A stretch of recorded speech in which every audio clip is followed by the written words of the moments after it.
Mga kakultura, nandito po tayo ngayon sa University of the Philippines, Diliman upang isagawa ang malawakang programa ng National Commission for Culture and the Arts, Philippine Cultural Education Program, ang aming programang Dunong Katutubo. Itatampok po namin sa gawain ito ang pambansang seminar sa wika. Ang seminar po ito ay dinaluhan ng ating mga delegado mula sa Luzon, Visayas at Mindanao at represented ang 17 regions ng buong bansa. Kaya po, pakinig po tayo sa segment ng mga usapin sa wikang Pilipino.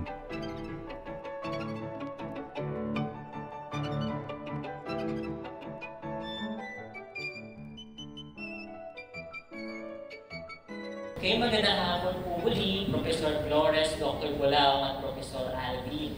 Maraming salamat sa pagpapaunlak na makasama kayo sa talakayang panel na ito upang lubos na unawaan ng lahat kung ano ang mga katayuan ng inyong mga universidad sa tunguhin ng pagpapaunlad ng inklusibong wikang Pilipino. Narito po ang mga tanong. Una, may umiiral po ba ang policy sa wika sa inyong universidad? Kung mayroon, paano ito nag-aambag sa sitwasyong pangwika sa akademya, partikular na sa pagsusulong ng wikang Filipino? Kung wala naman, ano ang umiiral na practice na kababakasan ng tindig pangwika ng inyong institusyon? Siguro narinig nyo na, meron tayong talakayan sa panel 1. Andito naman sa kolaborasyon ng NCCA at ng UP Center ng Wikang Filipino ay maliwanag na merong nabanggit na marahil ito sa talakayan sa panel 1 na merong UP Patakarang Pangwika at may UP Policy sa Wika. Ayan, at bagamat naririyan ang UP Center ng Wikang Filipino, mayroon ding mga kolehiyo na nabanggit na rin marahil na meron ding mga sentro ng wika sa iba't ibang kolehiyo, bagamat ito ay hindi pa rin sapat para talagang bunuin at tahakin yung malaking hamon ng pagtuturo at pagpapalaganap ng wikang Filipino sa universidad, lalo na sa mga larang o disiplina na ng agham at panlipunan, teknolohiya, matematika. So yun siguro ang malaking hamon. So meron tayong patakarang pangwika, may policy sa wika, bagamat hindi ito sapat. Salamat po. Dr. Maria. Magandang hapon sa lahat. Sa Bulacan State University po ay walang patakarang pangwika. No? Walang polisiyang pangwika. Pero hindi po nangangahulugan na naging mahina ang tindig ng Departamento ng Aralin Pilipino sa aming universidad. Sa kasalukuyan ay umiiral ang ganitong mga estado katulad ng pagkakaroon. Actually, sa Region 3, yung unang panrehiyong sentro ng wikang Filipino ay nakabase po sa Bulacan State University. At ngayon ay nabago ng panahon ni Sir Rio, so meron pa rin kami na sentro ng wika at kultura.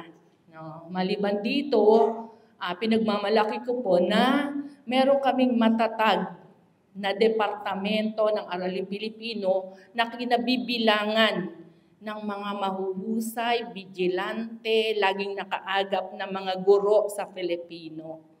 No? At isa po kami sa mga kolehiyo, universidad na hindi nagtunaw ng Filipino sa universidad. So, yun po ay isa sa pinagmamalaki ng Bulacan State University. Marami, even sa Region 3, dalawa lang ang natira.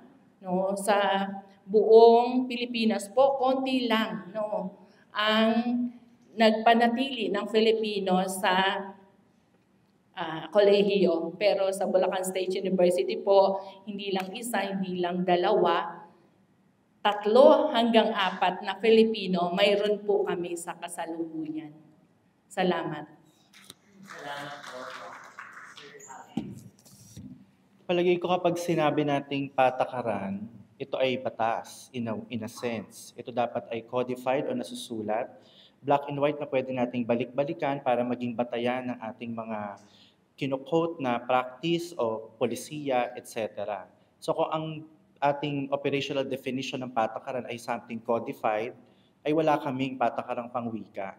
Pero kung titignan naman yung practice o yung parang tradisyon na sinusunod sa universidad, ay palagay ko katulad din ng maraming pribadong paaralan ay dilema na mahuli kung may patakaran ba o wala. Kasi kung titignan natin yung ilang mga pagkilos na curricular, katulad ng kina Dr. Bulaong, ang UST ay nanindigan na panatilihin ang espasyo ng Filipino. Bagamat sinabi doon sa final Supreme Court ruling na pwedeng meron, pwedeng wala, nasa academic freedom ng universidad, ginamit namin ng tama yung kalayaan na yun para panatilihin ang Filipino. So ang UST ay nagpanatili ng 3 units na mandated core curriculum sa GE. Ito nga yung batayan o panimulang pagsasalin sa UST. At pinayagan din ito ang paglikha ng elective GE kasi sa 9 units na elective natin sa bagong CMO ay hindi naman nililimitahan lang dun sa ino-offer ng CHED yung pwede nating piliin. Pwede rin tayong lumika ng sarili. So lumika kami ng sariling GE elective na ang tawag ay masulong na pagsasalin naman o advanced translation bilang follow-up doon sa batayan. Pero marami pa rin akong hinihiling katulad ng una. Ang GE courses kasi ay sinabi din naman ng CHED curriculum na CHED CMO na pwedeng ituro sa Filipino o sa Ingles. Pero walang isa man doon sa mga kursong iyon ang piniling ituro sa Filipino. Halimbawa, ang PSEP ay nag-invest sa paglikha ng mga curriculum katulad ng materials katulad ng para sa malayuning komunikasyon, pag-unawa sa sarili, at iba pang Filipino counterparts ng mga GE courses. Pero ang UST, tulad din naman ng maraming iba pang universidad, ay pinili pa rin ituro ito sa default na English. Kaya sa malinaw kung meron ba o wala, parang may pagsuporta pero hindi yung talagang black and white na klaro. Okay, maraming salamat po. At yung mga delegado kasi po natin ngayon ay ilan sa kanila ay mga administrador, may mga principal, guro sa DepEd at maging sa CHED, hindi po ako nagkakamali na unti-unti din nila nababalikan kung meron din silang mga policy at kung paano din nila ito pinagtitibay pa. So wala meron sa UP at patuloy pa itong iniaayos. Sa PULSU ay wala, ngunit hindi sila mahina sapagkat sa departamento ay nandoon yung pagpapalakas ng wikang Pilipino. Sa UST ay naninindigan sila sa paglalapat ng espasyo ng wikang Pilipino. Dahil po dyan, may kinalaman din po ito sa pangalawa nating tanong. May mga umiiral bang programa, kurso, partnership, kolaborasyon, selebrasyon at iba pa na nagsusulong ng wika at kulturang Pilipino, gayon din ay kumikilala sa diversidad ng wika at kultura sa Pilipinas. Siguro ang mauna naman ngayon ay si Prof. Alvin. Siguro isa sa mga gininto ang practice na makikita natin kung ang Filipino talaga ay nasa antas intelektual ay kung ang iba't ibang disiplina ay lumilikha na direkta ng karunungan sa wikang iyon. So sa amin sa UST, bukod sa pagpapanatili ng espasyo sa Filipino bilang isang distinct na disiplina, ay tuloy-tuloy din yung mga interdisciplinal na mga kolaborasyon. Pinakamalakas sa amin siguro ang larang ng Agham. Ang kolehiyo ng Agham ay tagapamuno dyan. At sa taong ito ay ipagdiriwang namin ng ika-30 panayam pang Agham. So sa nakalipas sa 3 dekada, ang kolehiyo ng Agham ay namumuna sa pagtuturo ng chemistry, sa Filipino, sa pangunguna ni Dr. and academician ng NAST, ng National Academy of Science and Technology, Fortunato B. Sevilla III, ang fakultad din ng mga sining at panitik, lalo na yung Departamento ng Filosofiya, ay nangunguna din sa pamimilosofiya sa Filipino at may pagtatangka nga sila na ituro yung ethics na nabanggit ko kanina by default, English yung medium of instruction sa Filipino. So, yung community development area din ng aming universidad kasi talagang sa trifocal function ng universidad na instruction, research at community extension o development ay doon talagang isinusulong ang Filipino para matiyak na walang language barrier na magiging hadlang sa mabilis na palitan ng serbisyo sa pagitan ng akademya at ng mga komunidad na kanilang sinusuportahan. Salamat. Dr.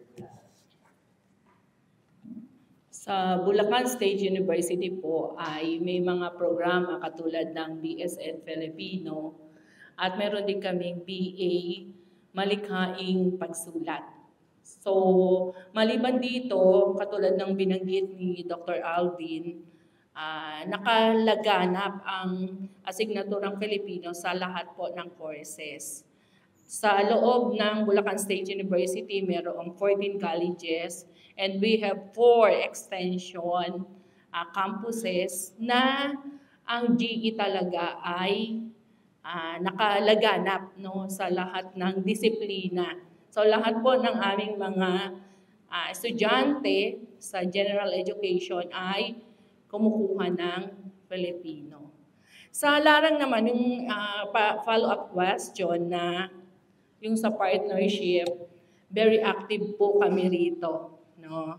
So maliban doon sa SWAC na napaka-aktibo dahil napakarami na mga seminars, mga pananaliksik na nilalahukan ng Pulso SWAC, ay meron din kami na nakasuporta na bahay saliksikan sa Bulacan. At ito po ay nakabase rin sa Bulacan State University. Sa totoo, kasama ang departamento doon sa project ng bahay saliksikan na tinawag na Shine Bulacan. Yung Shine Bulacan po ay isang CHED project funded worth 4 million para lang ipalaganap ang kalinangan at mga produkto ng Bulacan. At ang departamento po ay nakasangkot dito dahil doon sa pag-produce ng mga libro, literatura na isinulat at ginawa ng isang Bulakenyo. So, na-highlight po dito yung mga Filipino writers. No? Mayroon pa, naging parte rin ang departamento ng ESO extension namin. Ito po ay isang project na tinawag na PROS. May kinalaman ito sa kampanya ng paggamit ng organikong pagsasaka sa lalawigan. No, funded research din po ito, funded project with the Department of Agriculture. At ang departamento po ng Pilipino ang gumawa ng comics at magazine ito para doon sa pagpapalaganap ng organic farming sa Bulacan. Another, nakikipag-isa rin po kami katulad ng nakaraan na nakakatuwa yung ating mga ahensya ng gobyerno katulad ng DILG, DICT na nagse-celebra na rin ng buwan ng Bulacan. At pag po siya kanila yung imbitasyon, kahit na short notice, nagpapaunlak po kami kasi nakakapanibago na yung mga ahensya ng gobyerno nagdiriwang na rin ng buwan ng Bulacan. Katulad po itong DICT, Department of Information and Communication Technology. Naiisipin nyo po, parang nagkakaroon ng ibang pagpapahalaga sa Filipino, yung ibang mga ahensya natin ng gobyerno. At hindi po kami tumatanggi pag sila yung nag-imbita. At pati po yung sa Kapitolyo, sa munisipyo, very active kami sa pagpapalaganap ng korespondensya opisyal, paano yung tamang paraan ng pagsulat sa paraang masinop na itinuro ng KWF. Yung unang po natin dito, serbisyo sa Bulacan ay naghain sila ng bayad at syempre hindi naman namin tinanggihan. So yung unang seminar po namin sa mga kawani ng gobyerno sa Bulacan ay binigyan kami ng 92,000 at masama po kasi yung tumatanggi sa grasya.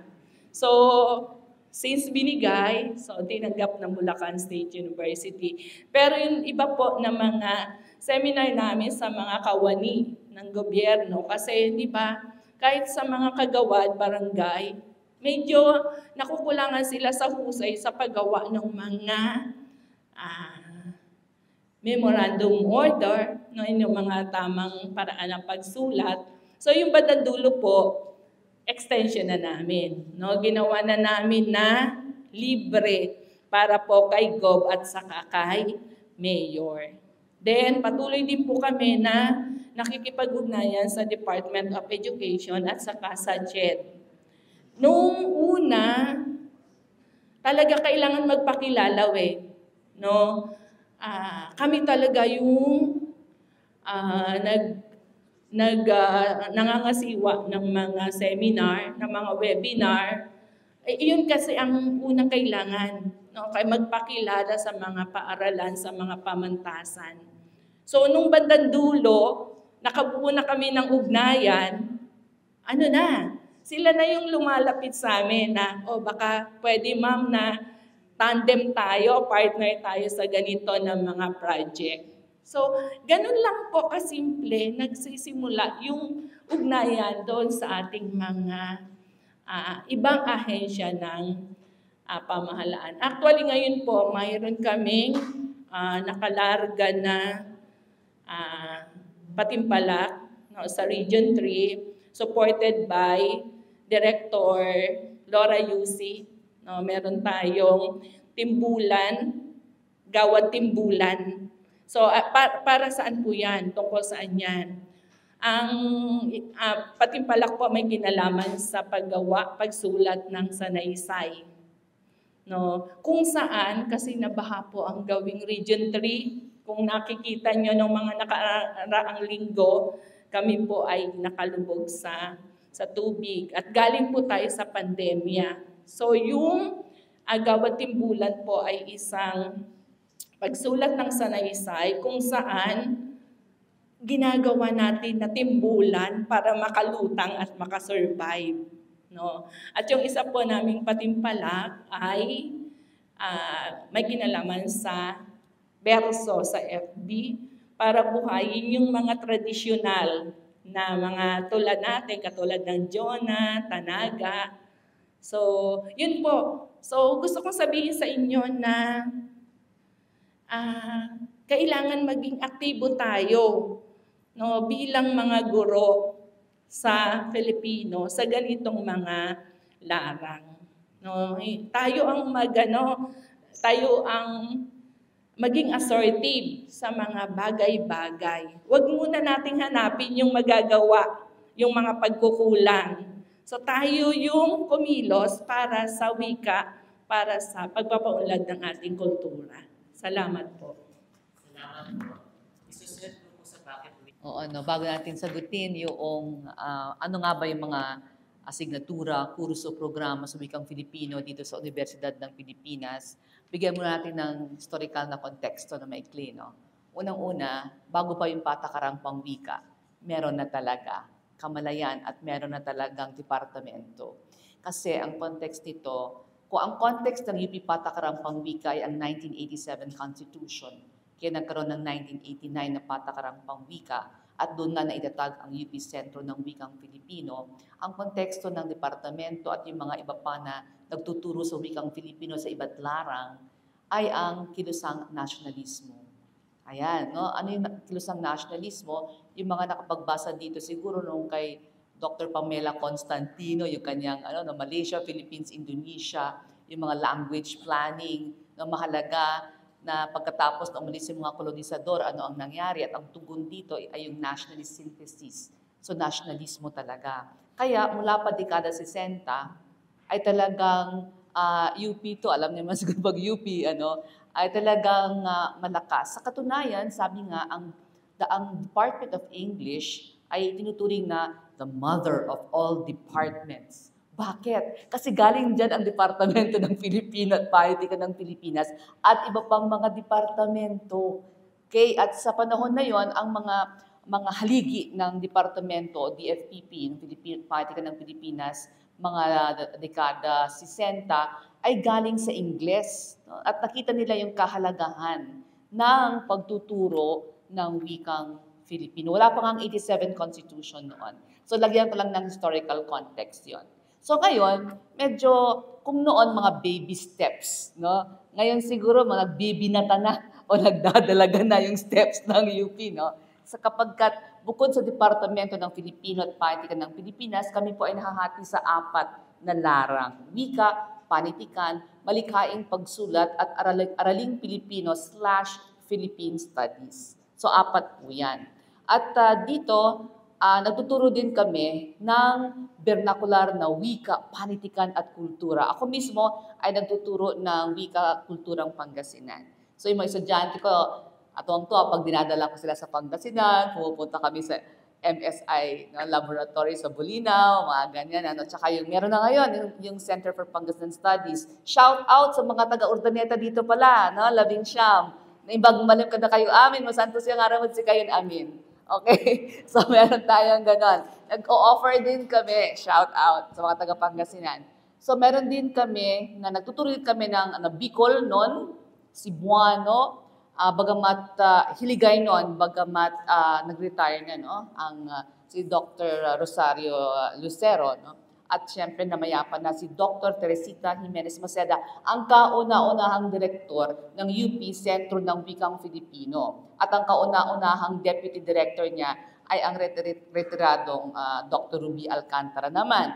Si Ma'am Tet ay Cebuano, Cebuana, si Ma'am Ruby ay Hiligaynon, Ilongga. Sa ilalim noon, ito noon yung masigasig noon, sa ilalim noon ng UP President na si Jose Abueva. Yan. So, may Sentro ng Wikang Filipino, may Departamento ng Filipino, pero hindi lang dito yun, Kasi kapanabay namin ang Departamento ng Kasaysayan.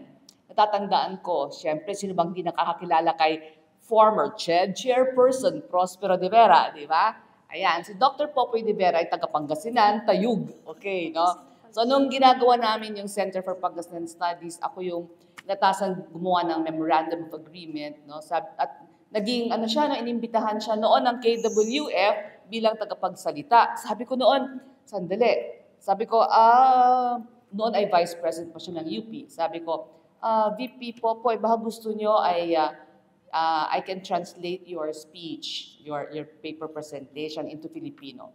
Sabi niya, ano ka ba, Marot? Kami kaya ang nauna sa Departamento ng Kasaysayan na nagturo ng kasaysayan gamit ang wikang Filipino.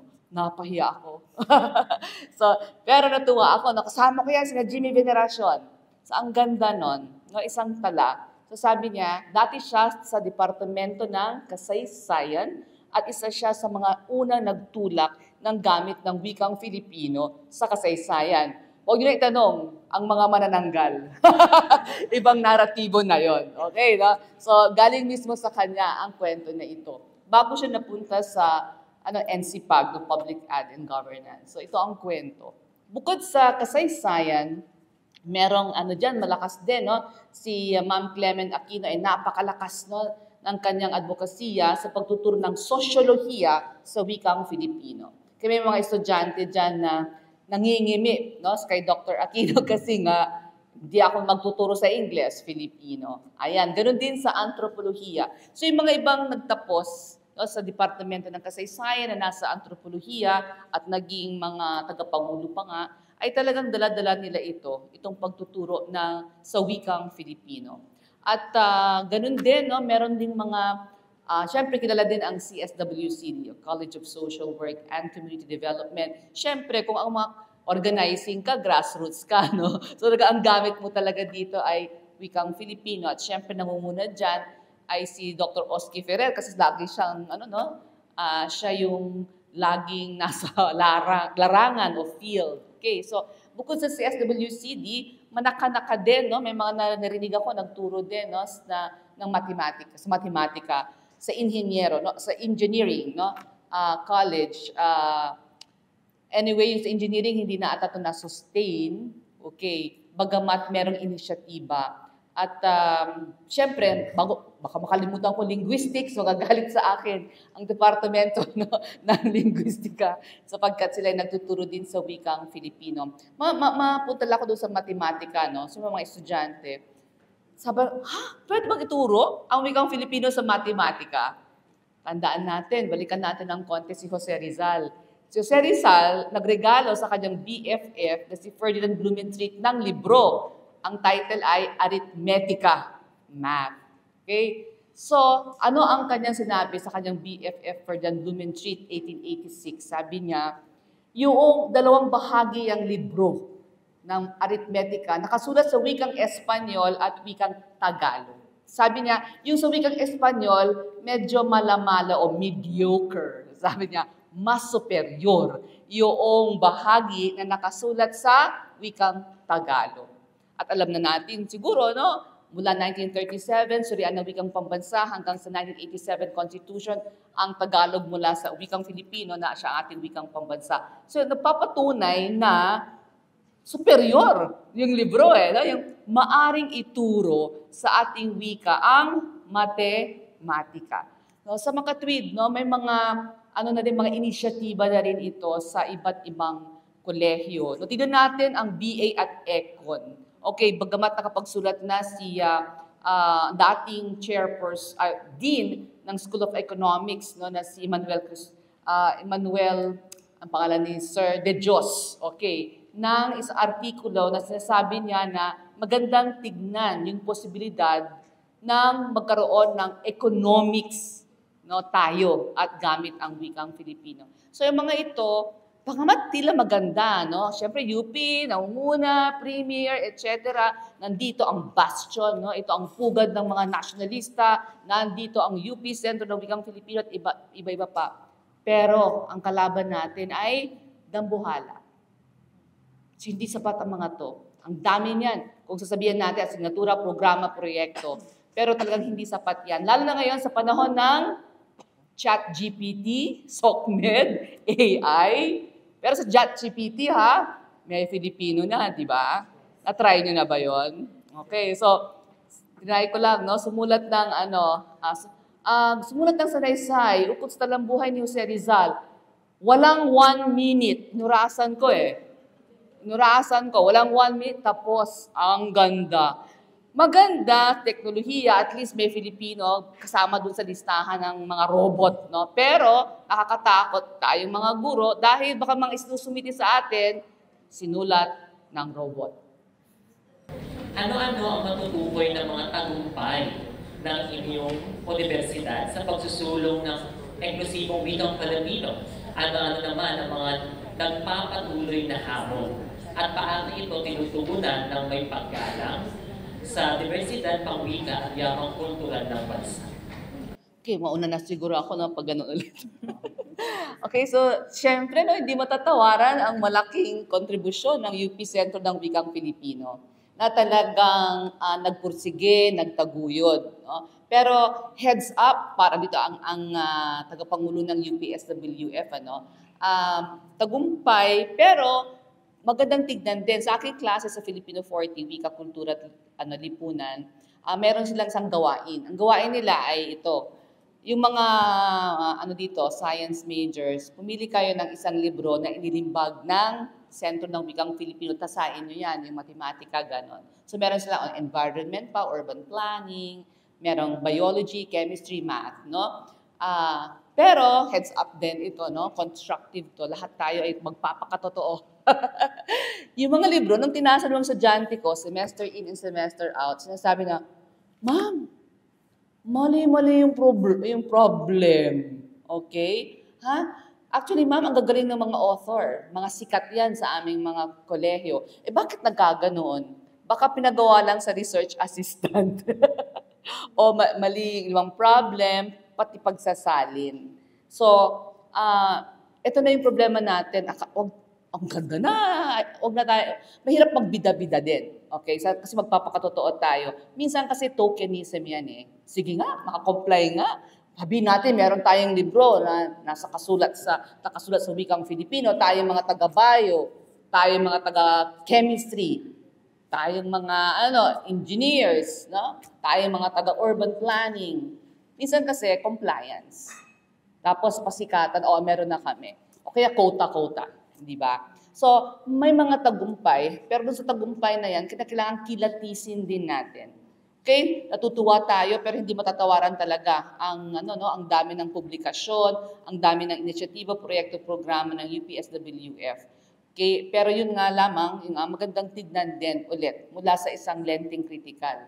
Bukod dito, ang departamento namin taon-taon talaga din yan, talaga nagtatasa, nagkaroon mga syllabus, dahil ito ay tungkol sa multicultural, multilingual. Okay? Napakalakas din ng departamento namin sa pag-aaral ng tinatawag na ethnic studies o etnisidad, okay, at mga indigenous knowledge systems. Okay, marami sa aming mga miyembro ng kaguruan ay kasama dun sa Aliguyon, folklorist. Okay? So mga folklore, nagki-criss-cross. So hindi katulad ng nabanggit kanina na hindi lamang kaya nga ang panel namin ay inklusibong wikang Filipino. Hindi na eksklusibo lamang doon sa mga asignaturang wika at gramatika, kung hindi maging sa iba't ibang disiplina din. Bahagi ito ng proseso ng intelektualisasyon. So, marahil sasabi natin na nandun tayo, modernisasyon patungo sa intelektualisasyon. Paano maging intelektualisado ang wika kung napasok na niya yung mga dominyo na mahirap pasukin? Wika at batas, mga ganyan, di ba? Wika at agham, mga ganito. No? So, mahalaga yon. Kapag napasok natin yon, sa pamamagitan, hindi man ng maari ng institusyon, maari ng departamento o ng mga tanggapan, pero ganun din sa mga individual na mga miyembro, yung mga sinasalihan o mga kayo ay kasapi ng anumang mga organisasyon. Sigurado ako si Dr. Bulang at si Dr. Alvin Ringo dito, no? Marami silang mga organisasyon din na nagtutulak nito. Ito din itagumpay. Hindi man ito konkreto na masasabi mo tagumpay ng institusyon. Pero yung mga ginagawa niya din bilang extension, ang tawag dito sa UP, mga extension services, tagumpay din ito. Ayan. Okay, so tagumpay ng universidad, katulad ng nabanggit ko kanina, na marami ang sumunod sa CHED, no, nung nilabas yung Memorandum Order number 20 Series 2013. Na nung sinabi, kinumpas ng CHED at nag-agree po ang Supreme Court na tanggalin, tunawin ang wikang Filipino, napakarami pong mga higher education institution na sumunod. So, isa sa tagumpay ng BULSU ay yung pagpapanatili nga. Though binaba nga sa senior high school ang Filipino na dati, pero nag-create naman kami ng panibagong Filipino na sabi nga ng aming presidente na si Dr. Cecilia Navasero Gascon ay lumikha kami ng higher Filipino na walang reduplication doon sa mga naibaba. Sa ngayon, sabi ko nga sa inyo, meron kaming 3 GE, panitikan at lipunan, pagsasalin na nakadepende sa kurso, sa iba-ibang mga disiplina at yung Araling Pilipino. Then meron kaming elective na kulturang popular. No? Matindi rin yung pinagdaanan ng departamento sa bagay na ito. Nagkaroon din ng pagigihit. Hindi smooth sailing ang naging journey para mapanatili po ang Filipino sa aming universidad. No? Nagkaroon ng pagigit. Ang sinasabi ko nga sa inyo, vigilant, no? Ang departamento na pinaplano pa lang, may plano na rin kami na mga higher Filipino, yari na yung aming curriculum, yari na yung aming syllabus. At nung humarap kami doon sa aming admin, lahat ng hinahanap nila, no, ay naibigay namin. Isa pang sinasabi kong tagumpay ay yung pagtuturo namin na ginawa sa mga estudyante. Alam niyo ba na noong bago-bago yung pagtanggal na ito, nagkukulay black kami na damit, no, pagka Biyernes. At iyon ay napansin ng mga estudyante. At isa sa tagumpay ng mga guro ay yung nahikayat, yung pagpapahalaga rin ng mga estudyante sa Filipino na ayaw din nilang tanggalin. Kaya noong bandang dulo, lahat kami nakaitim na. No? At umaakyat at inihaharap namin. Yung suporta kasi ng estudyante, napakahalaga. Nung nakita yon ng aming presidente, ng aming EGSICOM, sabi lang nila, sige.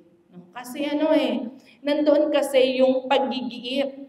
Nandoon yung lahat ng tanong nila nasasagot ng mga nakaguruan ng Departamento ng Araling Pilipino. So yung dati na Filipino na 2, na GE, nadagdagan pa, naging 3 at nagkaroon pa ng elective subject.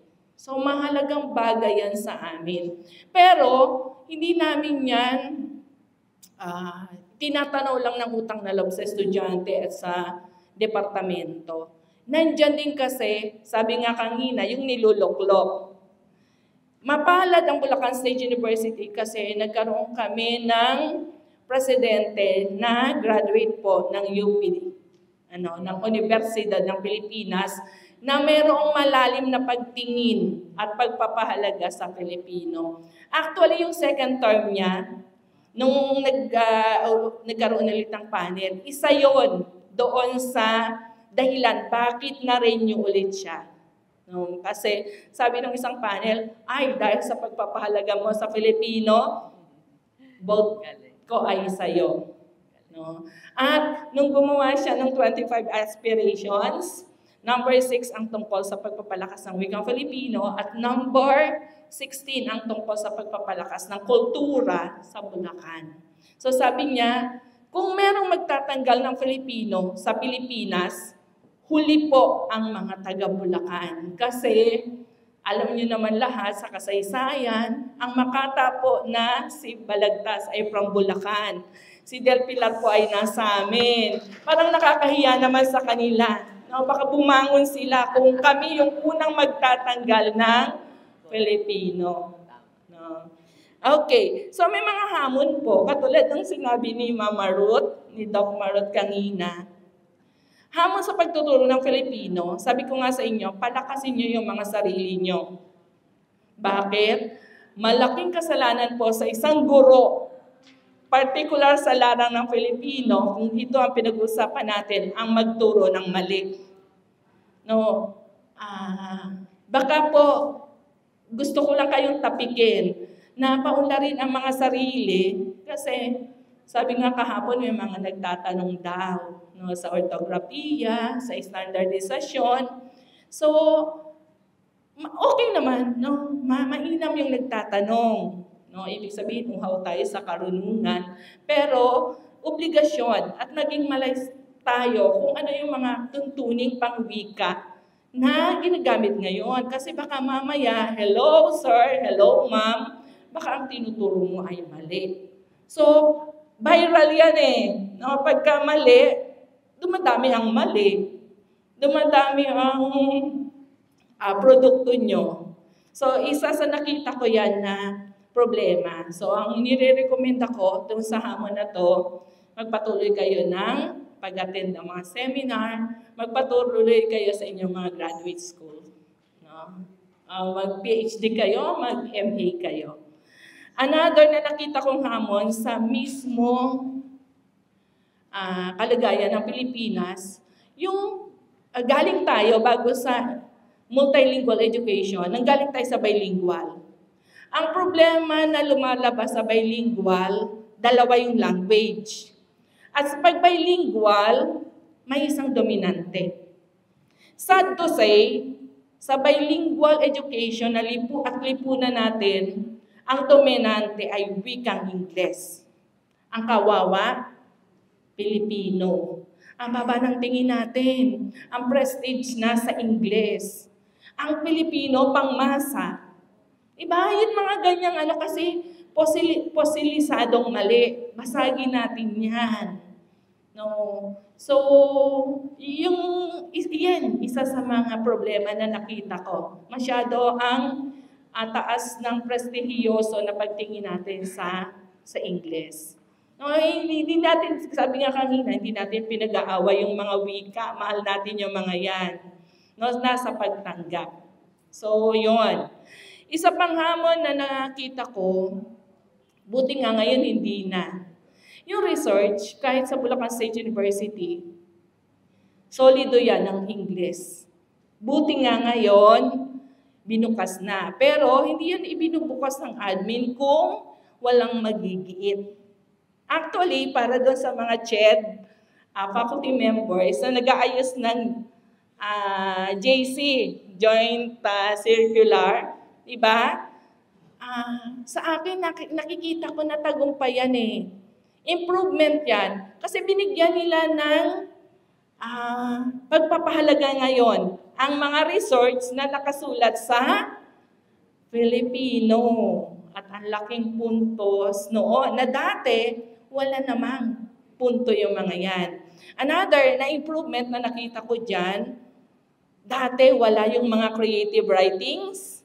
Ngayon, may punto na rin, may puntos na rin. So, nakikita nyo, unti-unti, no, intrinsiko man, hindi nyo literal na nakikita yung pagbabago, pero nagkakaroon ng ideya ng pagpapahalaga ang ating CHED, ang ating gobyerno, sa kahalagahan ng wikang Filipino. No? So, iyan ay dahil sa pagigiit, no, sa ating kolektibo na pagkilos.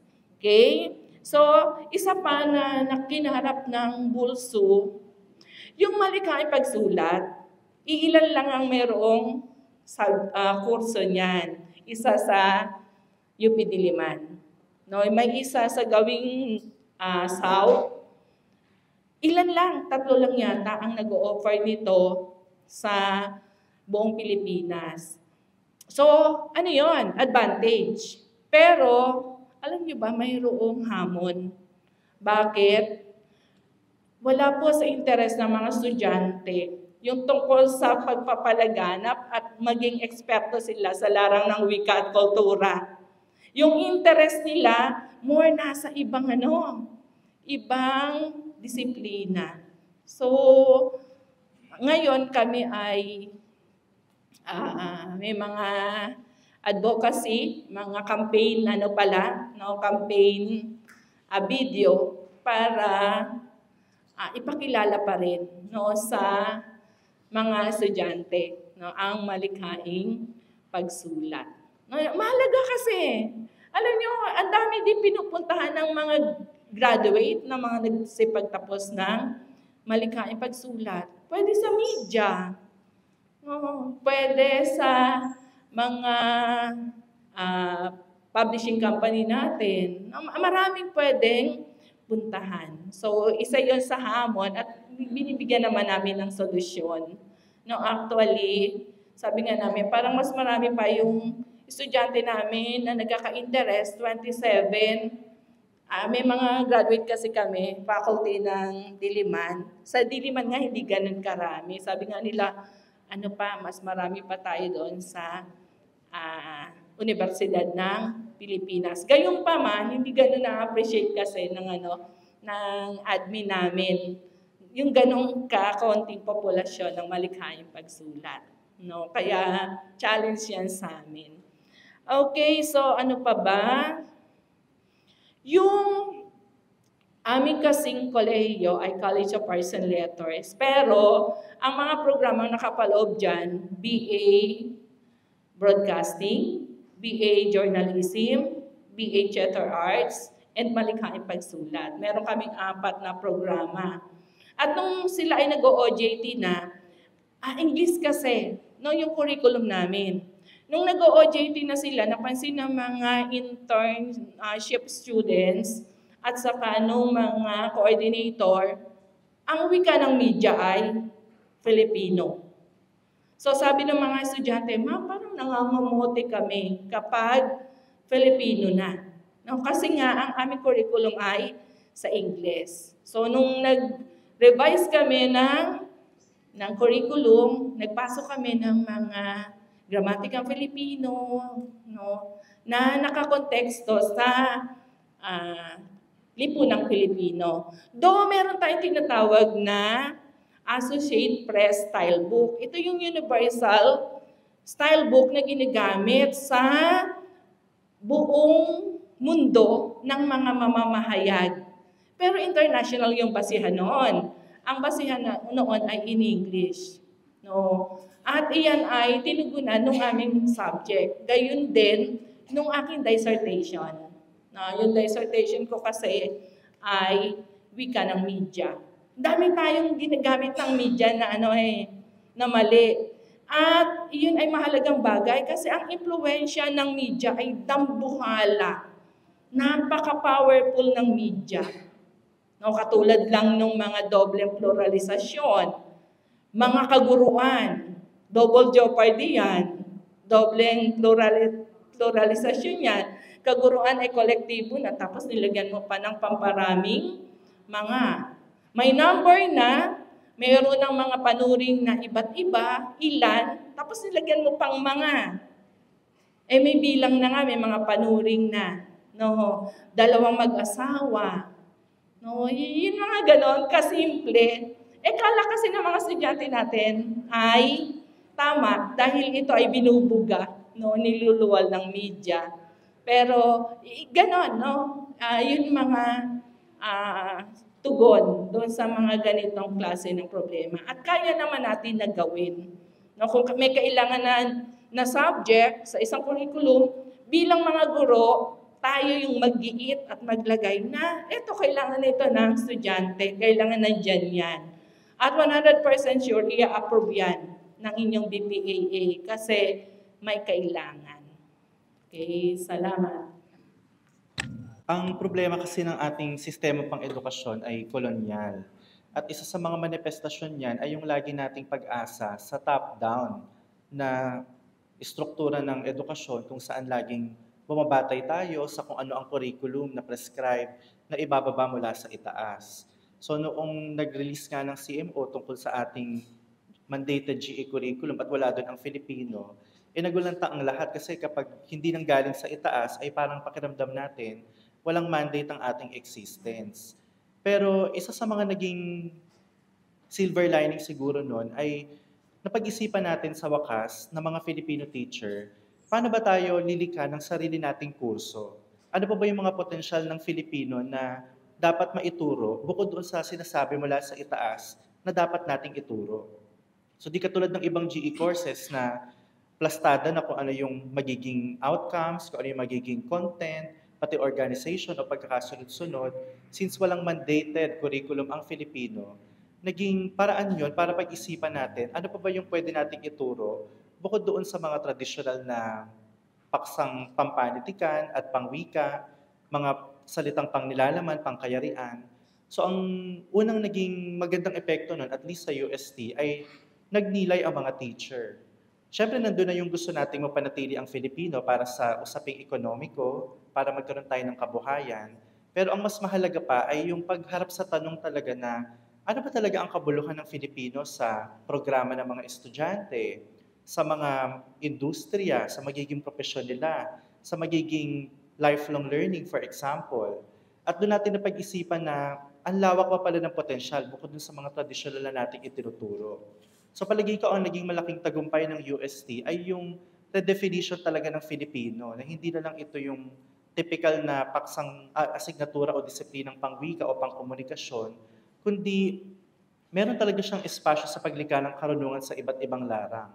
For example, yung aming Faculty of Medicine and Surgery, mga nagdodoktor ito, meron silang kurso ngayon sa Filipino at doon ay ang ginagawa na ay kung paano ba lumikha ng mga instrumento sa pagdadiagnose ng sakit ng pasyente gamit ng isang instrumento na nasa Filipino. Kasi kapag nagdadiagnose ka ng sakit at ang ginagamit nila karaniwan ay yung mga standardized English validated instrument sa iba't ibang panig ng daigdig, ay minsan hindi ma-articulate ng pasyente kung ano yung eksakto niyang nararamdaman. Kasi may mga, sige nga, paano natin sasabihin sa English, halimbawa, yung mga kasingit-singitan ng mga parte ng katawan natin. Halimbawa, yung kung ang kumikirot ay nasa inyong alak-alakan, halimbawa. So, paano natin ito i-describe specifically kung ang doktor ay mas nakakaintindi sa wikang nakasanayan niya, which is English. So, sa medicine, na-realize nila na, kung kami ay magtatrabaho sa public hospitals, o di kaya kahit sa private hospital na may OPD section, may mga outpatient departments na indigent o mga medyo kapos ang mga pasyente, paano natin sila matutulungan talaga precisely kung may language barrier? So sa medicine and surgery, napagtanto na nila yon. Pagdating naman sa nursing, gumagamit na sila ngayon ng Filipino for therapeutic communication. Yung mga taga-tourism and hospitality management, dahil part ng branding at ng pagbebenta ng turismo, ang kultura ng bansa ay ginagawa na rin nilang indigenous. At syempre, sa mga Information and Communications Technology, nabanggit kanina yung AI, talagang gamit na ngayon ang Filipino kasi nagde-develop na sila ngayon ng mga apps sa kolaborasyon sa Department of Filipino. For example, for tourism nga, paano ka makikipag-communicate gamit ng artificial intelligence? So, magkano yan? Pag itinapat mo sa kanya combien ça coûte, kung ito ay French. So, ang daming mga potensyal na naisip. Kaya yung mga Filipino teachers din, nababasa sila sa mga comfort zone nila. Hindi na sila mga nagsasaulo ng mga grammar books, for example, at magpapanatili nung structure na nakakahon, kundi iniisip na nila, ano pa kaya yung pwede maging pakinabang o halaga? Kasi nga outcomes-based education, di ba? So pag sinabing outcomes, ano yung gusto nating kahinatnan na pwedeng may gampanan doon ng Filipino? So, ngayon, in fairness sa UST, parang mas tumaas yung tingin nila sa Filipino kasi nakita nila na may natatangi siyang espasyong gagampanan sa programa nila na hindi magagampanan ng iba pagdating sa wika at komunikasyon.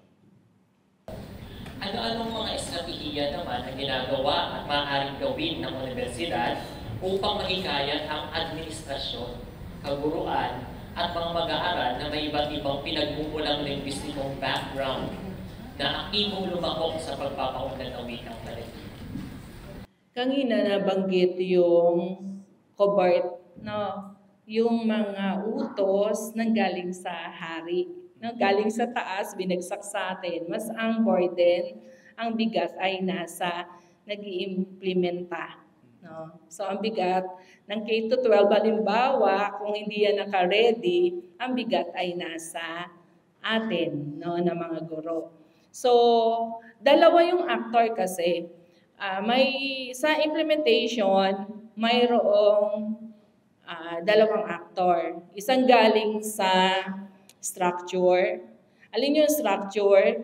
Yan yung KWF, yan yung NCCA, yan yung PSEP, kung saan sila yung opisyal na itinakda, no, ng gobyerno para magpaunlad at mga siwa ng Filipino. Siyempre, ang actor dyan, mas makapangyarihan, mas may budget, no? So, mabilis sa kanila na gumawa ng mga paraan para yung project nila maipalaganap, no? Ang pinakatanong dito ay nasa level ng agency.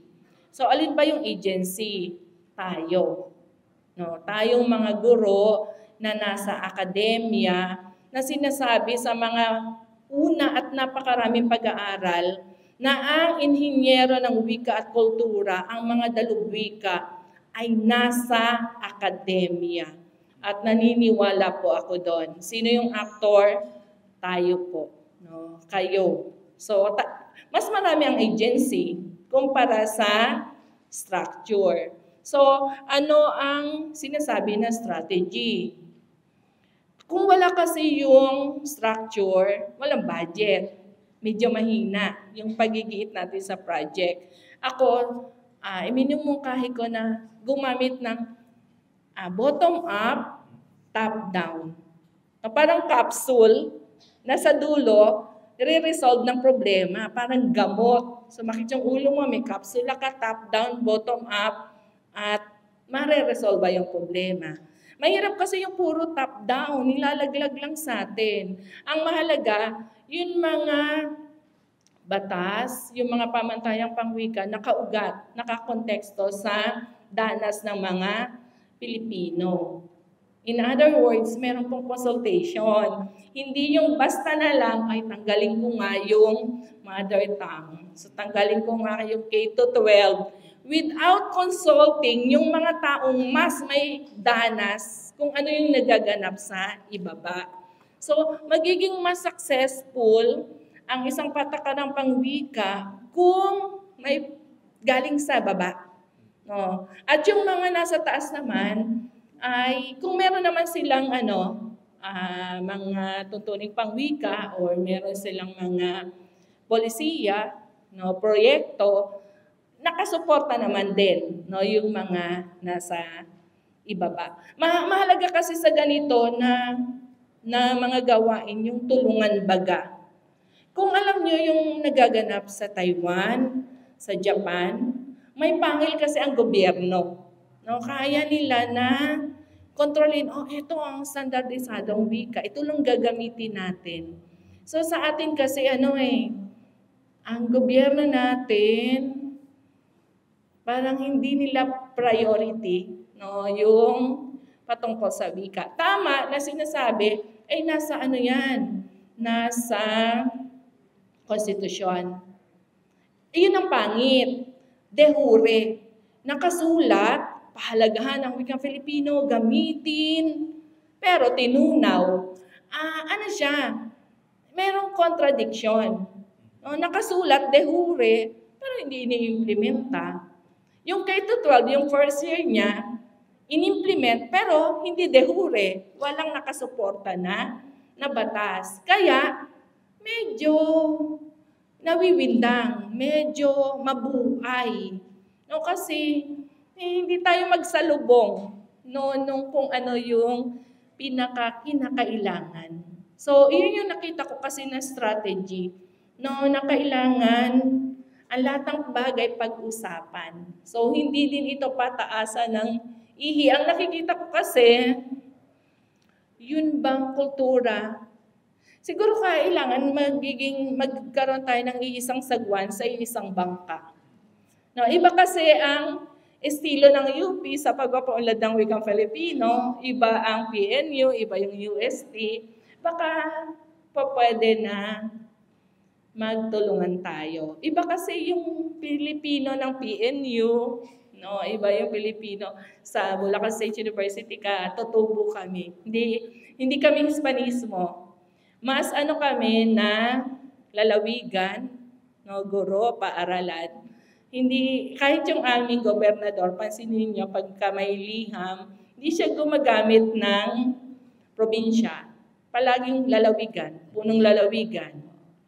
No, ganun kasi yung Filipino Bulacan. At yun ay tinitindigan namin hanggang sa ngayon. Dalisay. So, marami tayo ng mga paraan.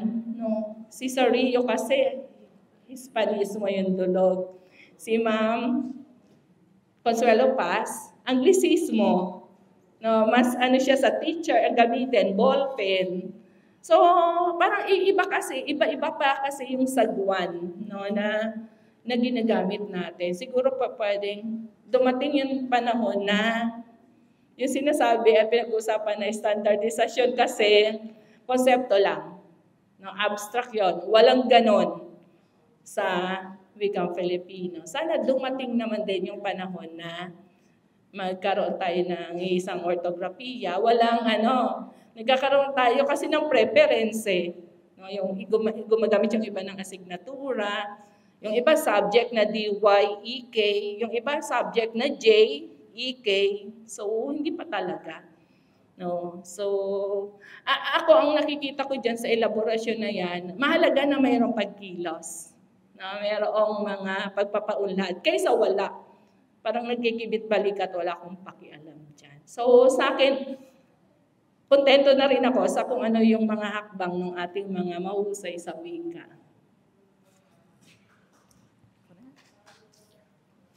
Okay. Tama naman sinabi ni magtutulungan, BSU. At may kaklase ako noon sa PhD sa BSU. Oo, pangalan na noon. Sir Nagit. Nagit, oo. Chancellor namin. Chancellor na nila, si Dr. Ray Nagit. Oo, at kaklase ko kay Dr. Zeus Salazar sa kasaysayan. Totoo yun. Siyempre, UP kasi ito, no? Kinakailangan ay laging ang paa, no, ay laging nakahakbang. Okay. Ito yung mga una-una ay babahagi ko yung mga nagawa na ng UP sa una yung sa inisyatiba ng UP Sentro ng Wikang Filipino noon ay yung aming forms ay nakasulat sa Filipino na. So yung DTR noon, yung mga service forms, no, sa Filipino na yon. At naging ano na ito, no, naging tradisyon na din ang pinakamataas na body sa bawat. Ang UP pala ay binubuo ng 8 constituent universities or HCUs, right? Ang flagship campus ay Diliman. At meron tayo yung UP Iloilo, Cebu, etc. So, dito sa sa UP, mataas ang University Council. Okay. Sa bawat CU, ang pinakamataas yung University Council. Binubuo ng lahat ng mga tenured faculty. At sa University Council, ang medium ay Filipino. Ayun. No? So, yung mga talaga, yung mga taga-science, ang husay kaya ng College of Science din namin, si Dr. Gary Tapang sa Filipino. So, yun, magugulat kayo, pati yung mga taga-School of Economics, pag nag-aargumento sa University Council, meeting namin ay gumagamit ng wikang Filipino. Ayan. Opo, at ganun din susunod ko, pati yung mga seremonya, mga ceremonies, events, graduation, mga gawad, alright, mga pagkilala, lahat ng mga official na ceremonies ay nasa wikang Filipino. Yun yung meron na. Pero ano yung maimumungkahi ko, no? Siguro dito magandang tignan din, admin muna, no? Hinati ko to sa admin, sa kolehiyo at sa mag-aaral, no? Sa admin, maganda yung, ang dami, napansin niyo ba sa UP ngayon, campus, di ba ang daming bagong gusali? Ang daming mga bagong espasyo, ang daming nagsiselfie-selfie dyan sa cobblestone, no? After the pandemic, parang wow, nagbago na. Ang dami dito pang mga espasyo gusali na wala pang pangalan. Maganda magpangalan, di ba? Na batay sa ating, kasaysayan, kultura, wika, ayan. Ang nasirang College of Science Dean na si Dr. Perry Ong, hindi ko makakalimutan to, no? Kasi namaya pa siya agad, hindi niya natapos yung termino niya from 2017 to 2019. Noong nakinig ako, naimbitahan ako doon sa pagpapakilala sa kanya yung oath niya bilang Dean. Nagulat ako si Dr. Perry Ong ng Science. Unang-una nagulat ako, sinabi niya, nag-Filipino siya sa oath-taking ceremony niya. Sabi niya, ang pinaka-paborito kong scientist, syempre, Madame Curie, Max Planck, no? Nikola Tesla, ang dami-dami ko nang naisip. Ano yung sinabi niya? Ay si Jose Rizal. Wow! Di ba? So, idol talaga si Dr. Perry Ong. At bukod doon, sinabi niya, yung amphitheater ng College of Science, no? Sabi niya, nung buhay siya, gusto ko ang pangalan niyan ay Ibon na meron tayo sa Pilipinas. Kay Ibon. Hindi ko lang alam ngayon kasi namayapa na siya baka English ulit. No? So, madaling salita, ang ganda, no? Kasi gusto niya yung mga espasyo ng College of Science kasi may S&T Hub, Science and Technology Hub, gusto niya ay nasa wikang Filipino. Okay. At nasa Filipino ang kanyang, seremonya na yon. So, magandang itong indikasyon at sana ay hindi lamang si Dr. Perry Ong ang may ganitong kamalayan kung hindi maging ang iba pa. Mapapansin nyo kasi andyan na ang Balay Kalinaw, Balay Alumni, Balay Atleta, etc. Sa DOST na karamihan ay galing din dito sa aming Science and Technology programs, meron yung Diwata, di ba, yung unang Philippine microsatellite. So, tinawag na Diwata ito. Maganda, no? Wow, Diwata, di ba? Bagamat wala naman tayong Elon Musk, no?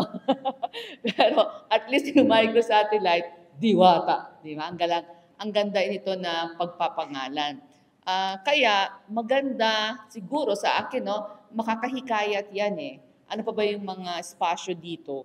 Siguro magandang tignan ito. Isa pa ay yung academe, government, industry linkages. Yan. Kailangan may linkage network ang akademya, ang pamahalaan at industriya. Pagpapangalan ng mga produkto naman natin. Okay. Sa halimbawa, Jayco. Di ba? Ano ba yung Jayco? Actually, pagmamayari ni Johnny Andrian Group. No? Pero pag sabi mong Jayco, Jakarta Company, Indonesia yan eh. Ganon. Mogu-mogu, bagamat ito ay salitang Japanese, meaning to chew, hindi eh. Ano yan eh? Thailand. Di ba? Milk Tea Alliance, Thailand. Ganon, no? Meron tayo Filipino biscuit. Yan. Saan? Sa Espanya. Pero ang gusto kong sabihin ay magpangalan tayo pa ng mga, lalo na UP, DOST, no, sa Agham Teknolohiya, na talagang Filipino. Bukod sa mga kamiseta, bayo, meaning baro, maldita, di ba, yung mga ano natin, branding natin, no? Oo. So si Bench kasi si Benchan eh, no? Kaya Bench English. Pero ibig sabihin, baka maganda 'yon. Kung ano man ang resulta o eksperimentasyon o produkto o output ng akademya, dapat may ganon, government at industry. May bahagi ko lang dito ng mabilis, no?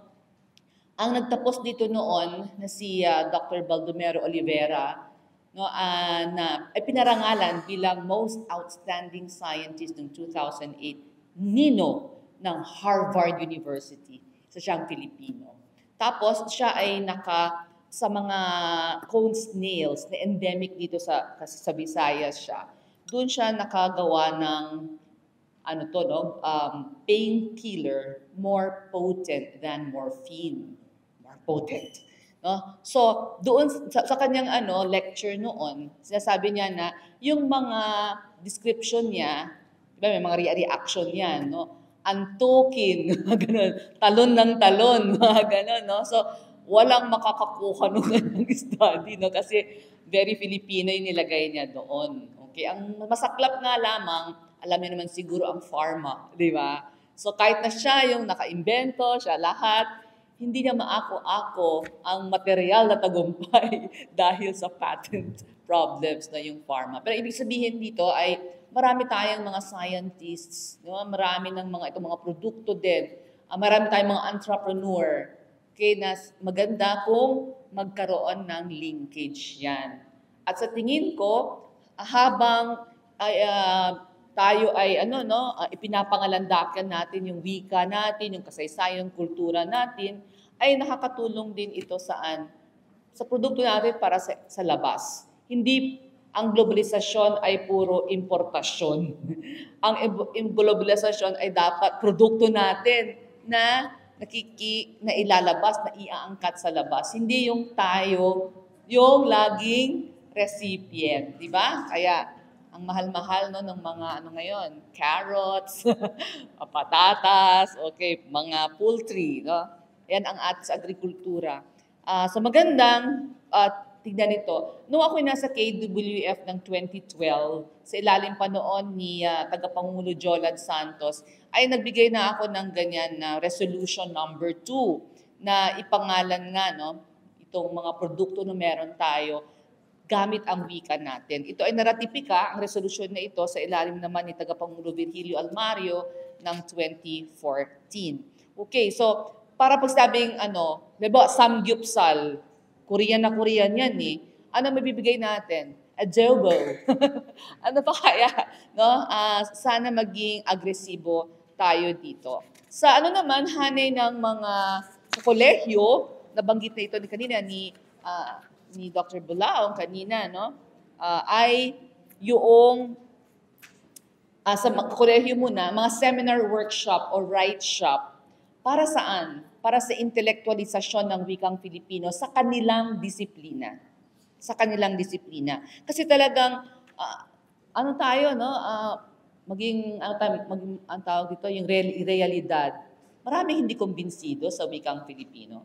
May tuturo mo yan? Saan? Sa Agham? Sa biology? Pwede ba yan? Sa engineering? Wala talaga. So maganda kung magkaroon ng a seminar workshop o write shop, okay, na pwedeng ituro ang kanilang disiplina sa wikang Filipino. Sa mag-aaral naman, yung nabanggit, patimpalak, halimbawa, pinakamahusay sa Agham, pagsanaysay kasi mga Agham Panlipunan. Pero sa painting o arts exhibition, pwedeng magkaroon ng museum label caption tombstone in Filipino o anotasyon in Filipino. Proyektong pang-agham o baka kaya isang scientific paper. Alam niyo ito talaga, sabihin ng mga taga-science, imposible kasi ang scientific paper nasa Ingles yan. O di malaking hamon kung magkaroon ng isang scientific paper na nasa wikang Filipino. So, hindi mahirap, pero lagit-lagi naman na kung wala kang inisyatiba, diba? Kaya nga meron tayong mga institusyon, budget, siguro nasa maging malikhain lamang. Okay? Suma total, pragmatics din, sa bawat estratehiya natin, hindi lamang ito yung ideal scenario, hindi yung romantic lang, wikang Filipino, mahal ko, etc. Hindi tayo dapat manatili dun sa romantic o ideal na level. Pragmatics din. Ano ang kapakinabangan nito? Konkretong kapakinabangan sa mag-aaral, sa departamento, sa kolehiyo, sa universidad, at sa sambayanang Pilipino. Siguro kaunti na lang maidadagdag ko doon, sa konteksto ng mga private school, isa sa malaking hamon noon ay ang issue ng pananalapi. Kasi di katulad sa mga state U na ang bata ay halos walang binabayaran, sa amin ay bawat kurso na idadagdag mo, 3 units yan times magkano ang mga rank ng mga profesor. So ang unang tanong sa amin, kung magdadagdag kami ng 6 units ng Filipino, mapapamahal ang tuition ng mga bata. Ano ba ang balik investment yan sa kanila kung sakali magbabayad sila? So yung binabanggit nga kaninang pragmatics, kailangan naming i-defend na kung magbabayad sila ng plus 6 units, magkakaroon ba ng ROI? So doon na papasok ang pagiging edukador natin na yung OBE nga o yung alignment ng ating mga outcomes. Kung tayo bilang mga kampiyon ng wika ay magiging makasarili in the sense na kung ano na yung sanay akong ituro, ayun yung gusto kong ituro, hindi na ako magre-retool ng klase ng Filipino na talagang aligned doon sa pangangailangan ng kanilang programa, baka maging irrelevant tayo talaga in the long run. So ang ginawa namin ay, in terms of pragmatics, talagang pinatunayan namin ang alignment. Okay, magbabayad kayo ng plus 3 units. Magkano yan? 5,000 o 6,000 sa tuition na dagdag. Pero ito ang return of investment niya. Una, kung ang inyong outcome ay gusto nyo maging research-oriented yung mga estudyante ninyo, paano yan sa data gathering kung hindi sila makakuha ng mga datos na komportableng maibibigay ng respondente gamit ng isang wikang pamilyar na pamilyar sila? Ang informed consent nyo pa lang, hindi papasa sa ethical clearance yan kung ang sumasagot sa tanong ay nai-stress dahil kailangan pa niyang pag-isipan sa English yung isasagot. O kung gusto ninyong maging leaders, ang outcome ng inyong ang mga products ninyo o graduate, paano magiging pinuno yan sa construction firm kung hindi makapagbigay ng simpleng utos o ng detalyadong panuto sa mga mason, sa mga piyon at iba pang gumagawa sa istruktura kung ang inyong engineering ay nasa English. So pinatunayan namin sa kanila na ang epektibong komunikasyon, ang research-orientedness, ang pagiging mga pinuno, lahat ay mas matatamo kung bukod sa Ingles ay holistiko yung kanilang kakayahang pangwika. At yun nga ay sa Filipino. Kaya naisip nila na maliit na halaga nga ang plus 6 units kung ang magiging kapalit naman nito ay long-term na ang mga graduates ay research-oriented, mas nakakapaglingkod din sa pamayanan kung yung trifocal function niya na may community extension. Kaya hindi lang nila pinanatili ang Filipino. Nagbukas pa sila ng isang dagdag na opisina na ang tawag ay Sentro sa Salin at Araling Salin para sumuporta talaga doon sa pangangailangang pangwika na iyon ng mga programa.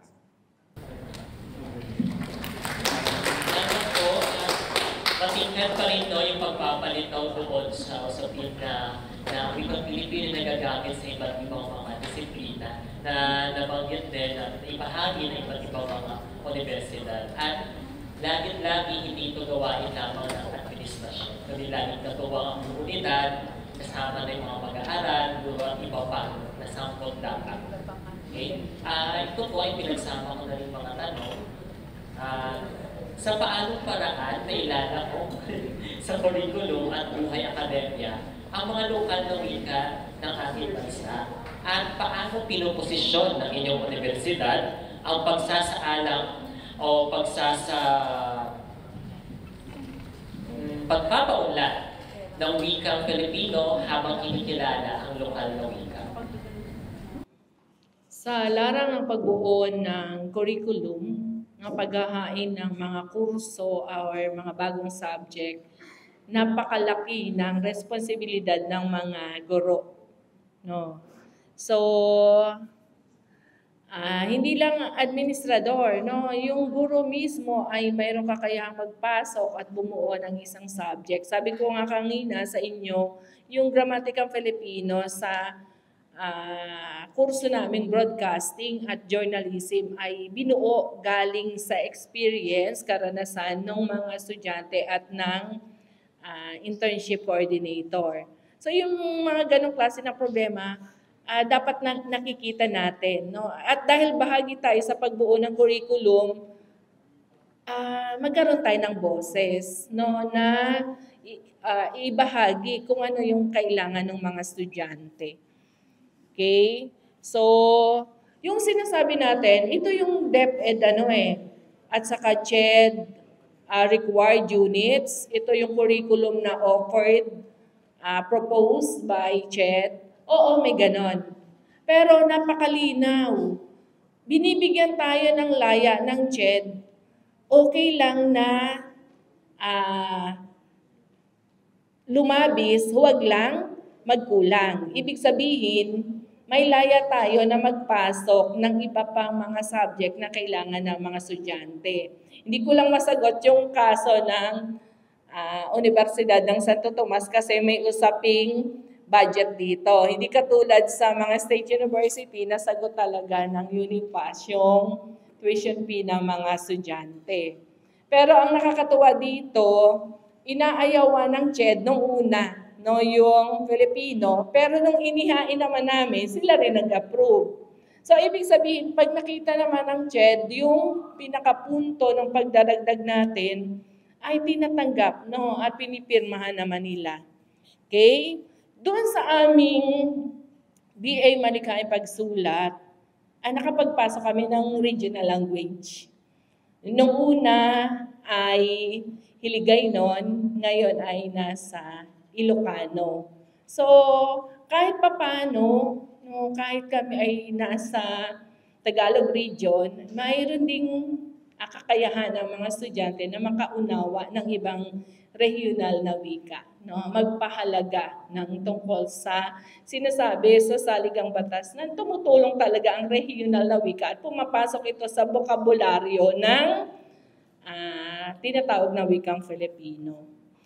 Isa pang sinasabi ko sa inyo, yung indigenization. Actually, doon sa aming curriculum, may kultura at panitikan ng Bulacan. So, bago kami maghagilap ng ibang mga rehiyon, ay inaral din namin, pinasok namin dito yung mismong pag-aaral nung nasa komunidad.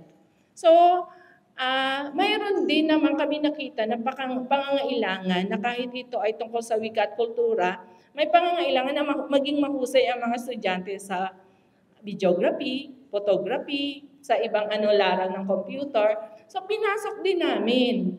So, ibig sabihin, na-approve naman, no? Yung ganitong mga pagdaragdag ng subject sa curriculum, maging makatuwiran lang tayo na ito ay kailangan talaga ng mga estudyante. No? At sa kasalukuyan po ay gumagawa kami ng feasibility study na sabi nga ni Dr. Sunny Cristobal ay susuportahan kami. Supposedly, ang tawag dito ay cultural education. Pero, pag cultural education, mapupunta ito sa College of Education. Para sa College of Arts and Letters, ay ginawa namin ito na cultural studies. So, hoping na mailabas namin ito sa mga susunod na taon. Gaya ng nabanggit ko kanina, no, ang department namin ay may offerings. So may Pangasinan, Bicol, Hiligaynon, Ilocano at yung mga kaya nga magiging masigasig din kami para maibalik ulit yung Hiligaynon dahil nga nag-retiro na yung aming nagtuturo dito. Pero bukod dito, no, ang maganda kasi inklusibo nga ito, no, paano ito makikita sa ibang larang? Na siguro pag sabi mong tourism, madali tourism, madali yan Kita mo agad yung yung wikang vernacular. Sa kasaysayan din, madali, local history, di ba? O pumunta ka dun sa, taga saan ka ba? Ako ay taga Karkar, Cebu. Okay, ano bang meron sa Karkar? So yung local history, tourism, maliwanag.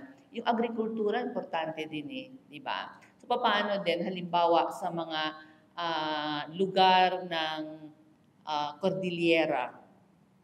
Okay, ano na, kumusta na ang payo? Okay, kumusta na ang rice terraces na dati ay taro terraces. Magandang tignan din 'yon.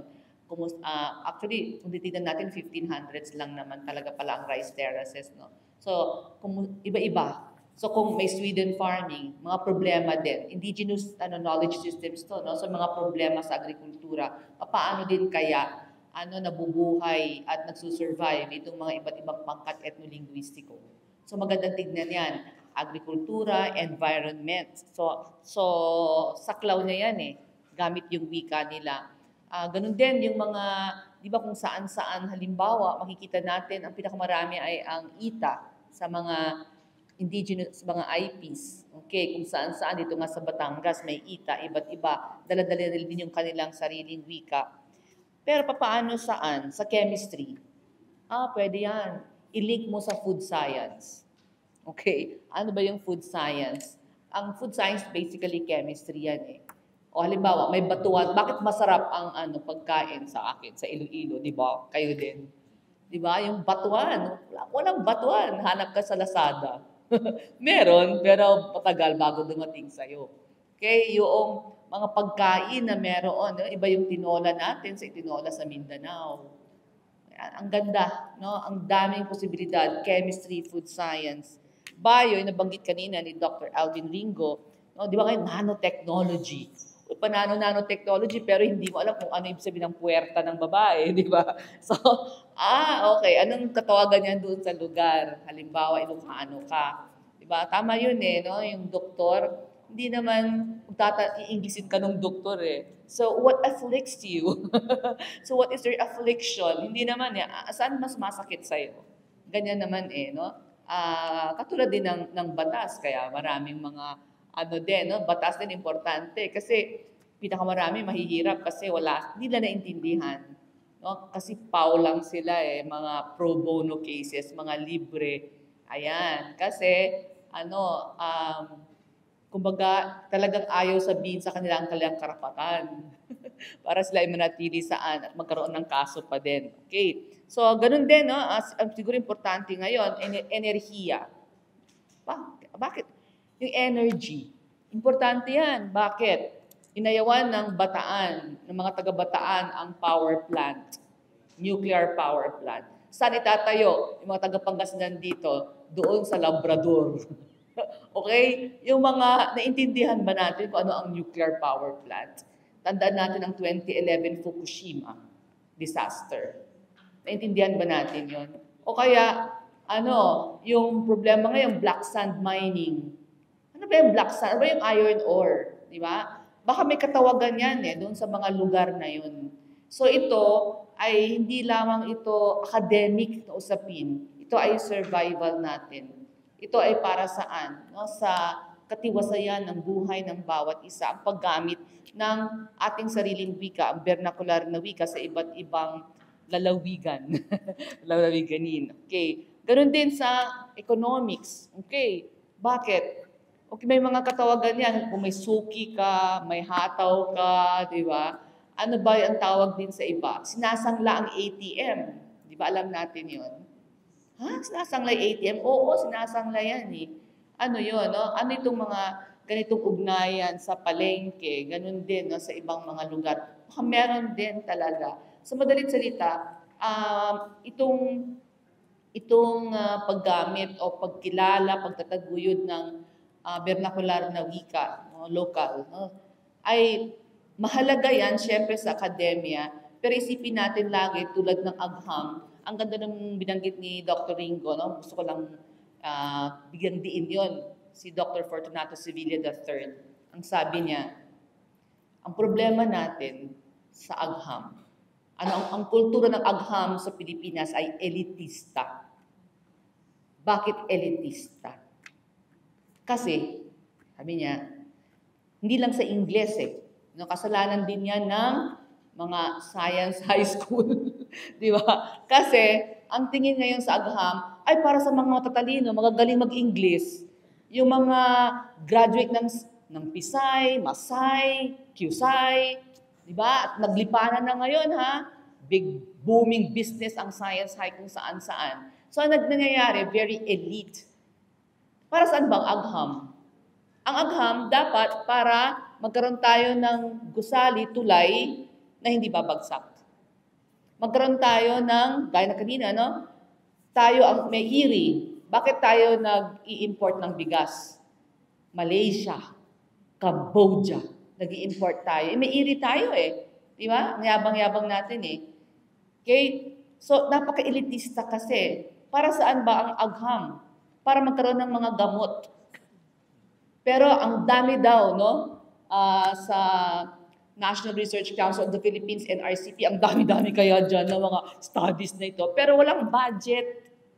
Hindi na bababa. Kaya nga, di ba, naging issue yung ivermectin nung pandemic. Pag wala kang pera, mag-ivermectin ka na. Hindi mo kaya yung 70,000 na gamot.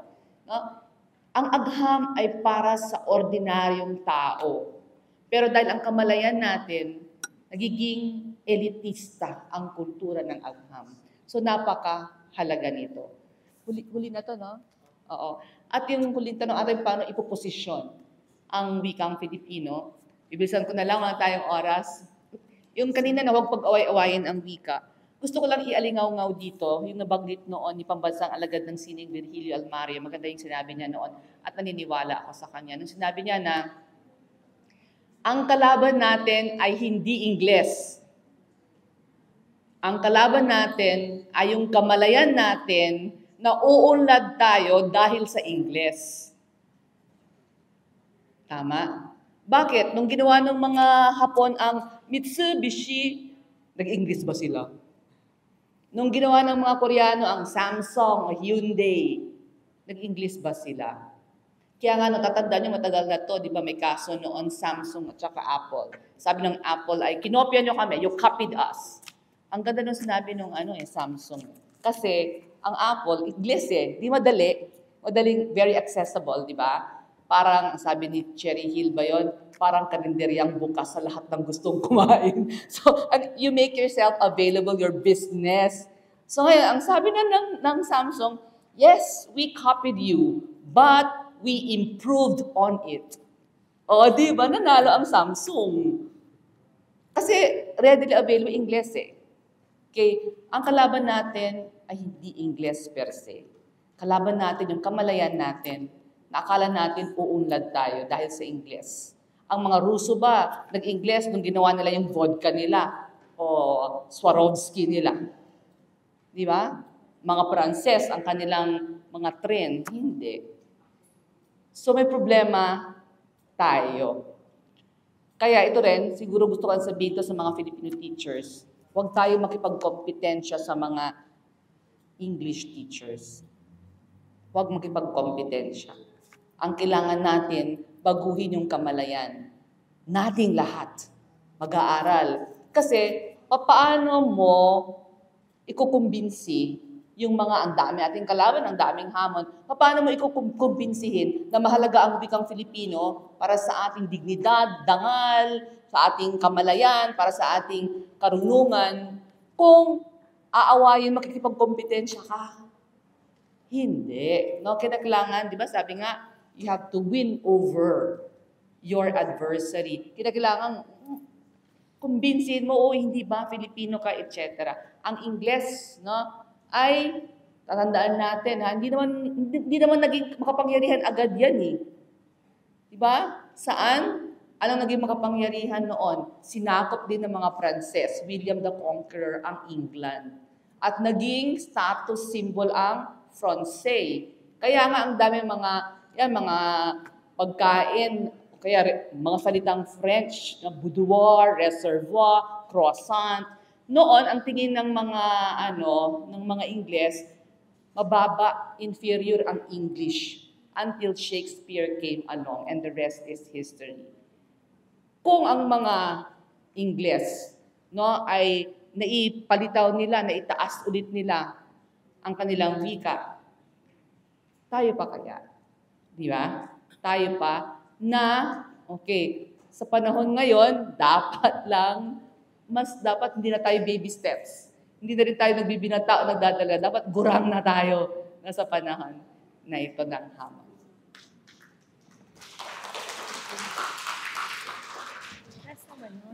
Doble ang hamon sa amin ng mga comprehensive universities, no? Kasi hindi katulad ng UP, for example, ang mga nasa Visayas ay pwedeng piliin na mag-UP Visayas o UP Iloilo.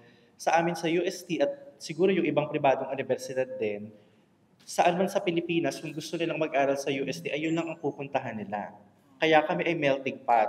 Ang estudyante namin ay hindi lang mula Pilipinas, kundi yung iba mga anak ng OFW na gustong makamura sa kanilang tuition, kaya ipapadala ulit ang anak sa Pilipinas para mag-aral doon. So sa gaya naming universidad na very comprehensive, hamon nga yung diversity na yan. Kasi paano natin titiyakin na tumutugon din tayo sa natatanging pangangailangan ng etnisidad at kaakuhan ng ganitong uri ng mga estudyante. So siguro ang magiging sagot dyan ay una, edukasyon pa din. Kailangang simulang i-educate mula sa itaas pababa. Maaring minsan ay masyadong academic ang focus natin. Paano kita gagawing inhinyero? Nang nakakalimutan na bago mo siya gawing inhinyero ay isa siyang Pilipino, isa siyang katutubo. So meron siyang pangangailangan sa kanyang nasyonalidad, sa kanyang etnisidad na kailangan ding tugunan. Kasi minsan kahit tayong mga Filipino teacher, ay nakatuon lang sa pagtugon dun sa pambansang identidad na nakakalimutan yung mas nasa loob o yung ethnos nitong mga estudyante na ating tinutugunan. So ipaalala natin yan sa ating sarili. Kung wala tayong kakayahan, let's build our capacities. Pwede tayong makipag-partnership sa mga universidad at katulad na edukasyong pampagkatuto sa rehiyon, sa lalawigan, upang magkaroon ng mga kolaboratibong gawain na tayo ay makakapagtuwang. Ikalawa, siguro palakasin natin yung mga cultural groups sa ating mga universidad. Paano kaya natin pag-uugnay-ugnayin ang mga mag-aaral na Kapampangan, mga Ivatan o kung ano pa mang etnisidad.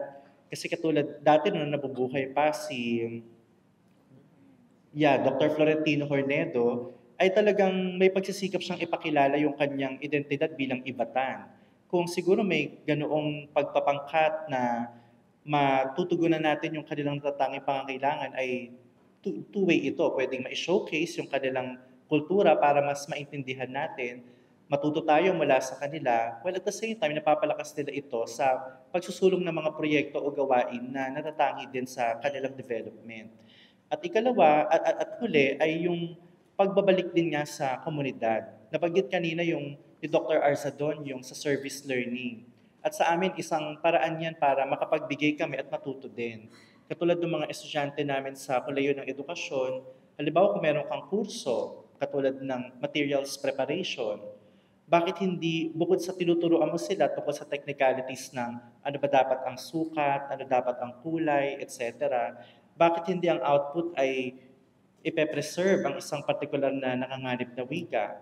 Sa amin, yung mga HRM students namin, ang ginagawa nila ay magmapa ng mga endangered heirloom recipes. Ito yung mga putahe na in 10 years, 20 years, maglalako na kasi yung mga matatandang nakakaalam ay hindi magawang ipasa sa susunod na henerasyon kasi yung sumunod na henerasyon hindi interesadong pag-aralan yung napaka-rigorous na paraan ng pagluluto nun. For what? For 20 pesos sales per serving? Alam niyo naman ang kabataan, gusto nila instant money. Magsasayaw lang ng kaunti ay papasok na ang kita. Ganun ang gusto nila. Minsan may mga kultura tayo katulad ng culinary heritage na undeniably matrabaho. So, ba't hindi natin itugma yung ating mga subject na tinuturo doon sa pangangailangan ng mga komunidad upang hindi lang tayo nagtuturo, nakakatulong din tayo sa preserbasyon ng kultura sa loob.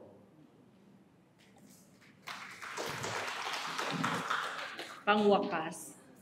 So, maging bukas tayo sa mga intervention, sa mga reforma. Huwag tayo sumuko, huwag tayo mapagod.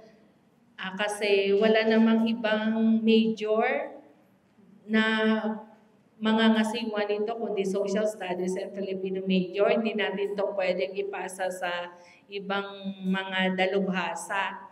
No, tayo yung talagang kinakailangang kumalinga sa wika at kultura natin. So, wag nating hayaang anurin tayo no, ng globalisasyon na katulad ng binabanggit kanina ni Doc Marut, na nagbigay siya ng mga halimbawa na pwede naman natin nagayahin. Kasi kahit sa airport yung mga signages natin in English, bakit hindi natin i-maximize yung gamit ng wikang Filipino?